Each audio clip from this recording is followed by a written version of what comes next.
Mixed by Angkut Ahyur.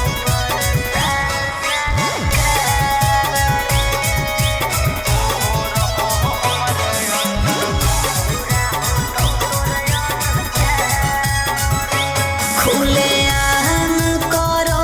ही रे छोड़ा तू गुंडा गर्दी ले जाई तो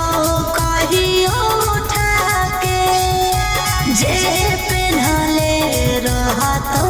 बरदी खुले आम करो ही रे छोड़ा गुंडा गर्दी ले जाई तो कहियो उठा के जे पेन्हले रहतो बरदी एक ना एक दिन करे पड़तो सरेंडर बनो ही जे शेर तोरा बनाए देतो बंदर 12 बजे चलो बलंदर ओकर बाद मचो हो भंडर जेकर बारे में बोलो ही हो रहो हमरे अंडर 12 बजे चलो बलंदर ओकर बाद मचो हो भंडर जेकर बारे में बोलो ही हो रहो हमरे अंडर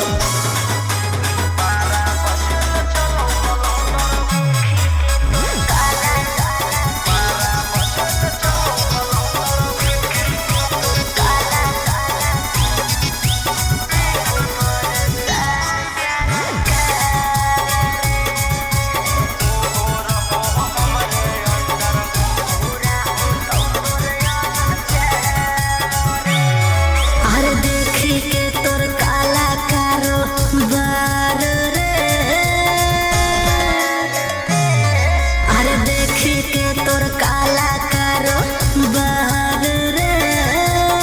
हो परेशान सारा कार रे अरे आगे पीछे लेके छोड़ा घूमो ही डिफेंडर नेता विधायक से ज्यादा तोरे टांगल रहो कैलेंडर 12 बजे चलो बलंदर ओकर बाद मचो हो भंडर जेकर बारे में बोलो ही हो रहो हमरे अंडर 12 बजे चलो बलंदर ओकर बाद मचो हो भंडर जेकर बारे में बोलो ही हो रहो हमरे अंडर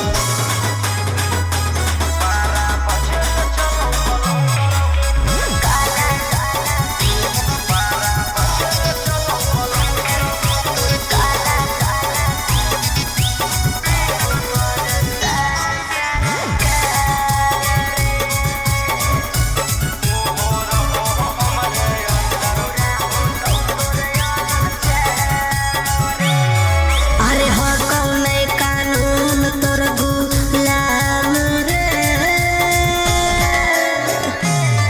अरे हो कौने कानून तोर गुलाम रे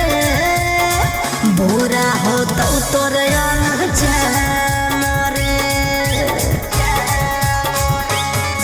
अरे राजा रोशन रोहिया जादे बने नहीं सिकंदर